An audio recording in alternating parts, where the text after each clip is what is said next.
नमस्कार, मैं हूं पंकज कुमार और आप देख रहे हैं टीम टीएसपी। और टीम टीएसपी के इस इंटरव्यू में मेरे साथ हैं सिकवाल सर, जो किसी पहचान के मोहताज नहीं है। जब मुझे पता चला कि हमारे प्रतापगढ़ की धरा पर ये पधार चुके हैं तो मैं कल ही इनसे मिलने के लिए आ गया। कल इनके पास समय नहीं था तो इंटरव्यू नहीं कर पाया, लेकिन आज फिर से आया हूँ और एक बार फिर से इनके साथ जुड़ा हूँ और इनका इंटरव्यू कर रहा हूँ। सनराइज कोचिंग में ये है और 2 दिन का इन्होंने सेमिनार लिया है। प्रतापगढ़ में इनका एक्सपीरियंस कैसा रहा वो पूछते हैं। सबसे पहले स्वागत है सर आपका प्रतापगढ़ में। बिल्कुल, धन्यवाद काठल की धरा को। हाँ, कैसा मतलब एक्सपीरियंस रहा हमारी? बिल्कुल, अगर देखा जाए तो मैं प्रतापगढ़ पहली बार नहीं आया हूँ। हालांकि पहले भी मैं आ चुका हूँ, 2019 में आया था प्रथम बार। उसके बाद से यहाँ के लोगों से, यहाँ के विद्यार्थियों से, क्योंकि ये जो काठल की भूमि है ये बिल्कुल आकर्षित करने वाली ऐसी धरा है और उसी के वशीभूत होकर मैं यहाँ से जुड़ा हूँ। और इस बार जो कि सनराइज कोचिंग जो देवड़ा सर के द्वारा संचालित है और मित्र रहे हैं मेरे, तो उन्होंने कहा कि सर एक बार पुणे आइए, तो इसी को मद्देनजर रखते हुए मैंने कहा चलो एक बार देख के आता हूँ।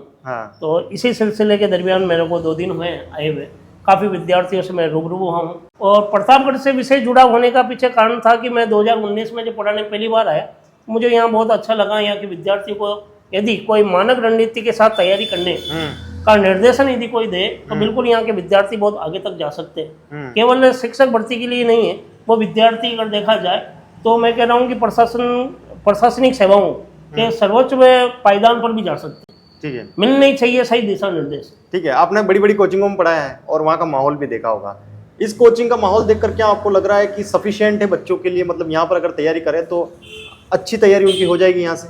नहीं, बिल्कुल सर, ये इसमें कोई दो राय नहीं है। प्रयास बहुत जबरदस्त है और सहित सबसे अच्छी बात है कि ये लोकल है, यहाँ के लोकल है, तो बिल्कुल विद्यार्थियों के हितार्थ को मद्देनजर रखते हुए ये काम कर रहे हैं। और उसी को मद्देनजर रखते हुए इन्होंने यहाँ तक अभी कल ही मेरे सामने इन्होंने विद्यार्थियों को बैठने में किसी तरह की असुविधा नहीं हो उसके लिए अलग से नया फर्नीचर इन्होंने लॉन्च किया है और कुछ बुक्स वगैरह भी ये मंगा रहे हैं। तो बहुत सारी तैयारी है इनके जहन में, ये भी है कि यहाँ के विद्यार्थियों को अच्छा दिया जाए क्योंकि लोकल होने के नाते। अच्छा, यहाँ जो टीचर्स हैं उनसे आपकी मुलाकात हुई होगी, जो भी पढ़ा रहे हैं वो कैसे हैं? मतलब आपने कैसा आकलन किया, सही है बच्चों के लिए या फिर काम चलाओगे? मेरी जो मुलाकात हुई है बिल्कुल, यहाँ पवन सर है, उनसे मुलाकात हुई। उन्होंने खुद ने कई प्रतियोगी परीक्षाओं को फाइट किया है और ऐसे विद्यार्थी की यदि मैं बात कर रहा हूँ जो बिल्कुल, हालांकि हर विद्यार्थी, हर प्रतियोगी परीक्षा की तैयारी करने वाला प्रतियोगी वास्तव में रणनीति से तैयारी करता, हो सकता है उसमें कुछ कमियां और रहती है,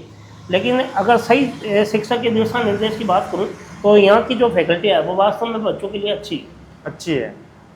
सिकवाल पर आते हैं, क्योंकि मेरी क्यूरियोसिटी तो वही है कि सिकवाल के बारे में जानना है। इतने बड़े बुक राइटर के साथ में मैं बैठा हूँ, इतनी बड़ी किताब और इतना बड़ा ब्रांड बनाया है सिकवाल को। इसकी शुरुआत कैसे हुई थी सिकवाल की सर? एक्चुअली हुआ क्या था कि जब मैं खुद तैयारी कर रहा था, हालांकि मैं सिविल सर्विस की तैयारी की थी, मैंने 2007 में फाइट भी किया था।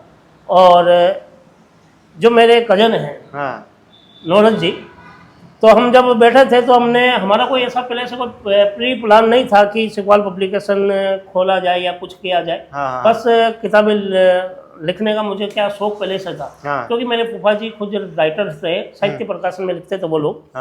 तो वो लेखक का गुण तो मेरे को पहले से ही विद्यमान था, ये मान सकता हूँ मैं, ईश्वरीय शक्ति मानी है इसको। जी जी। बाकी जब शुरुआत की थी तो हमने ऐसे ही लिख के हम सोचा कि चलो विद्यार्थियों के लिए लिख दिया जाए।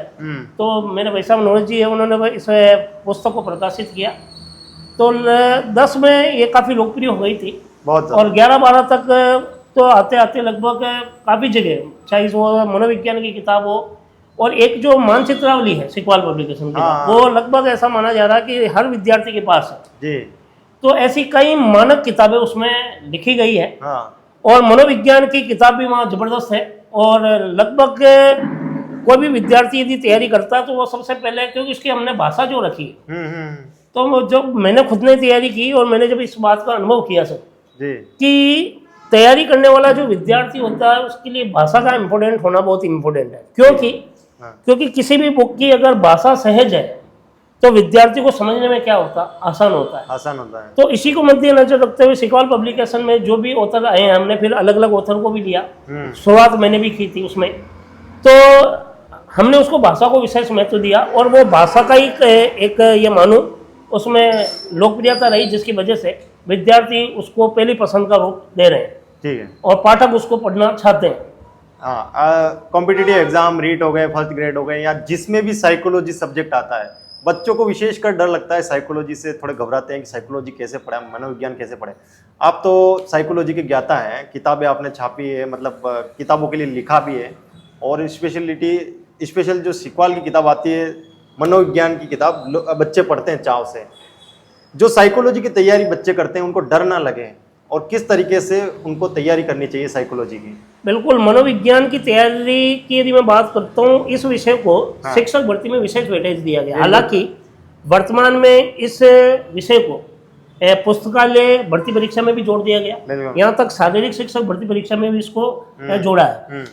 लेकिन मनोविज्ञान विषय जैसे भी कभी तैयारी करने वाला जो सेकंड ग्रेड रीट पुस्तकालय, यहाँ तक प्रयोगशाला में भी इसको जोड़ा गया। जी जी जी। प्रतियोगी जब इसको पढ़ता है कि एक तो अब तक जो दूसरे विषय जो कि उसने जन्म से, वो अगर मैं बात करता हूँ हिंदी की, तो वो जुड़ा उसका शुरू से, इतिहास वो पढ़ा हुआ, इस विषय को जब वो प्रतियोगी परीक्षा में आता है, या तो वो शिक्षक भर्ती की तैयारी कर रहा तब पढ़ता है।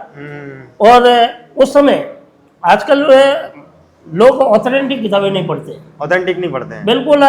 मैं किसी किताब को लेकर कटाक्ष नहीं करता हूँ, हाँ। क्योंकि शॉर्टकट सफलता नहीं है, शॉर्टकट सफलता नहीं है, और शॉर्टकट सफलता मिल भी नहीं सकती। बिल्कुल। तो बिल्कुल गहन तथ्यात्मक, यदि व्यवहारिक और तथ्यात्मक विषय वस्तु को पढ़नी है तो किताबें पढ़नी पड़ेगी।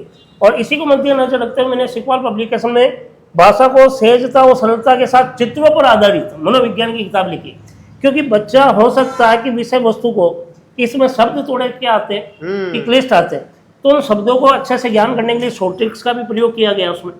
इसके अलावा इसमें चित्र अधिक दिए गए, ताकि हो सकता है बच्चा चित्र के माध्यम से उस विषय वस्तु को क्या करे, आत्मसात करे। मतलब चित्रों से दिमाग में बैठ जाओ। बिल्कुल बिल्कुल, क्योंकि अपन फिल्म देखते हैं सर, हाँ, और फिल्म देखते हैं तो वो फिल्म के पूरा स्ट्रक्चर याद होता है, उसी तरह चित्रों पर आधारित करने का प्रयास किया। तो उस बुक्स में सर्वाधिक चित्र देने का मैंने प्रयास किया। पत्रकारिता से भी आपका विशेष जुड़ाव रहा है, मैंने कई सारे लेख पढ़े आपके। बिल्कुल।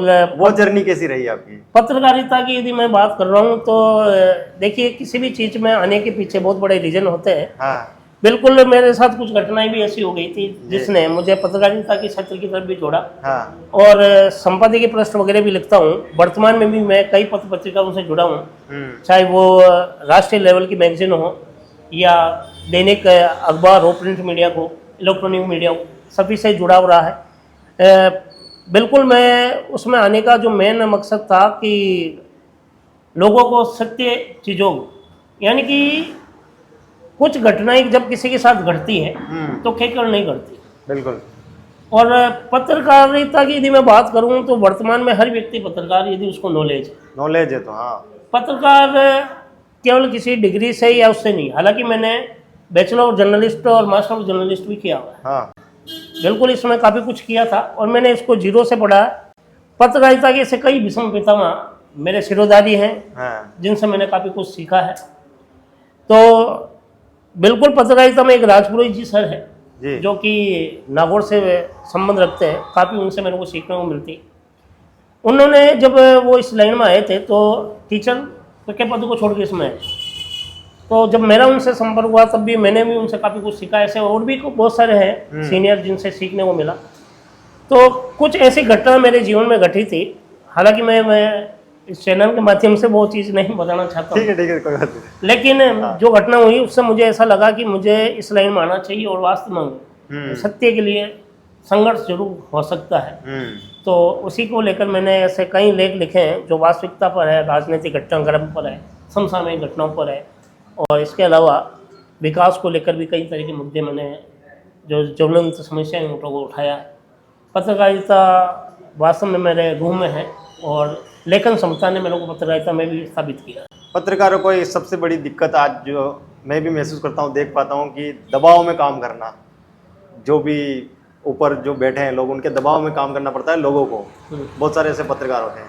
क्या क्या खतरे हैं पत्रकारों के लिए, और क्या मतलब आज की स्थिति को देखते हुए जो पत्रकारिता होनी चाहिए वो हो रही है देश में?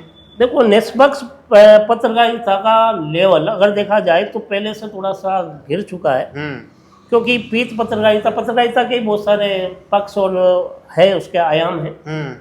लेकिन इस पत्रकारिता के कुछ गिरते हुए मूल्यों का यदि मैं बात करूं, आखिर क्यों गिरे गए, कि एक तो इस पैसे के अंदर अगर देखा जाए, अगर कोई शौक से जुड़ रहा है, निष्पक्ष लिख रहा है, तो उसके साथ सत्य के साथ संघर्ष जरूर है। तो पेशावर पत्रकारों की यदि बात करूं तो सरकार के द्वारा जो सुविधाएं दी जा रही है वो हर सुविधाएं पत्रकारों को नहीं मिल पाती, क्योंकि पत्रकारिता में ऐसे कई ओहदे पर ऐसे व्यक्ति भी बैठे हैं जो फ्री ऑफ चार्ज काम करवाना चाहते हैं। फ्री ऑफ चार्ज कराओ। हाँ, क्योंकि इसमें पैसा नहीं है सर, और पैसा नहीं है और निष्पक्ष भी लिखना है, तो कम से कम मैं ये चाहूँगा कि इस लाइन में जो इच्छुक है आने के लिए तो वो निष्पक्ष पत्रकारिता करें। और संघर्ष हो सकता है लेकिन न्याय और सत्य परेशान हो सकता है लेकिन झुक नहीं सकता, क्योंकि मैंने इस चीज़ को महसूस किया है।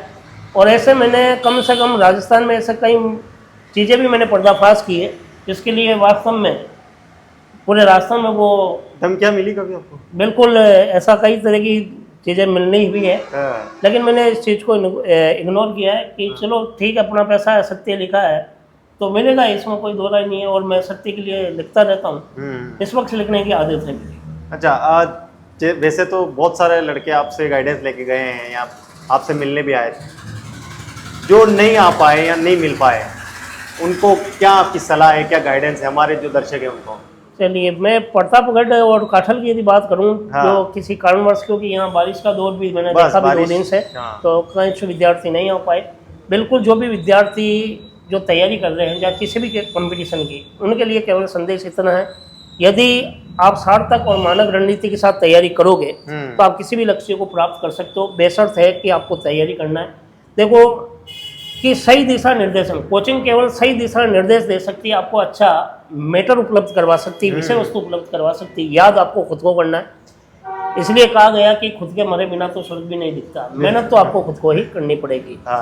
तो बिल्कुल उन विद्यार्थियों के लिए मैं एक बात कह सकता हूँ, लक्ष्य अगर पक्का बन दे तो मंजिल तेरी दूर नहीं और तू उससे दूर नहीं, वो तेरे से दूर नहीं। तो लक्ष्य क्या होना, पक्का करना पड़ेगा। ठीक है, तो ये थे सिकवाल सर, और सिकवाल सर से मैंने बहुत सारी चीज़ें जानने की कोशिश करी, इनकी जर्नी के बारे में जाना। उम्मीद है कि इनकी जर्नी से हम सबको कुछ ना कुछ सीखने को ज़रूर मिलेगा। और सनराइज कोचिंग जो है नीमच नाके पर, उसके अंदर लगभग जो राजस्थान या इंडिया लेवल पे सारी जो तैयारियां करवाई जाती है, उनकी तैयारियां करवाई जा रही है, और काफ़ी अनुभवी टीचर्स को यहाँ पर बुलाया गया है। उम्मीद है कि इस अपॉर्चुनिटी का फ़ायदा हम प्रतापगढ़ वासी अच्छे से उठा पाएंगे। उम्मीद है हम सब कुछ इससे कुछ सीखेंगे। मेरा नाम है पंकज कुमार, मेरे साथ से सिकवाल सर, कैमरामैन लोकेश के साथ। धन्यवाद।